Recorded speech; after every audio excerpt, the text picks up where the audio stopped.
This year could see India's first ever online gambling licensees go live in the small northeastern state of Sikkim.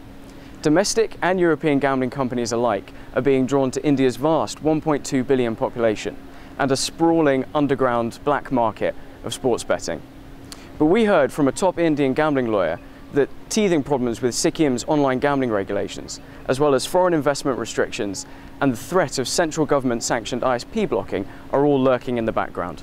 There is definitely interest that has been shown since the state of Sikkim granted the online gaming license. A lot of European companies, about at least 5 to 6 that I know of, are looking at India to basically, one of the options could have been investment, which is not possible.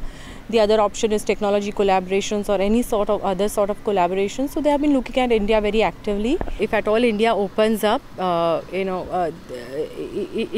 will give them such a big market, because currently I think they are within Europe. There have been a lot of competition within Europe as such. But in India, if you see, sports betting itself is such a huge market, and I'm not going to discuss any numbers here, because those will be kind of unofficial numbers which are floating here and there. But we know that there is a definite market out there in India. Under the foreign direct investment policy, any sort of foreign technology collaboration is prohibited in the gaming and gambling sector.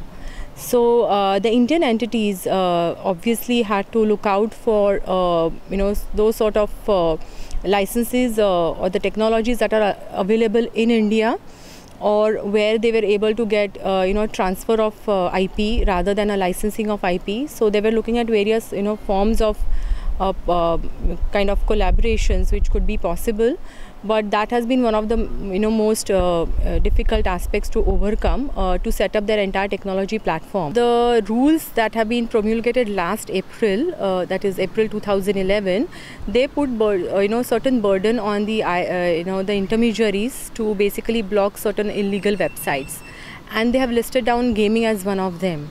So the obligation has been put on the intermediaries to not to allow these activities to continue.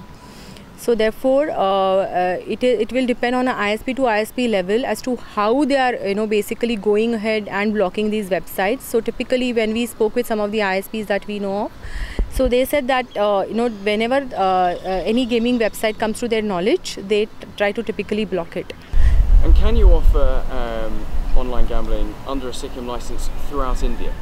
Now that's a tricky one, because there is no prohibition per se under others in the other states, where there is no prohibition to gamble online. So there are certain states where gambling per se is prohibited. So those are the states. Obviously, it is difficult to allow online gambling as well. But in the other states where gambling is prohibited, is only in common gaming houses. So they are talking about brick and mortar sort of setup where gambling is prohibited. So it's a technical legal question whether a player who is sitting out in that particular state, if he's playing online where the website or the server are located elsewhere, whether that player is violating any law. And if you really go and look up the provisions, it will be very difficult to prosecute the player in that sense.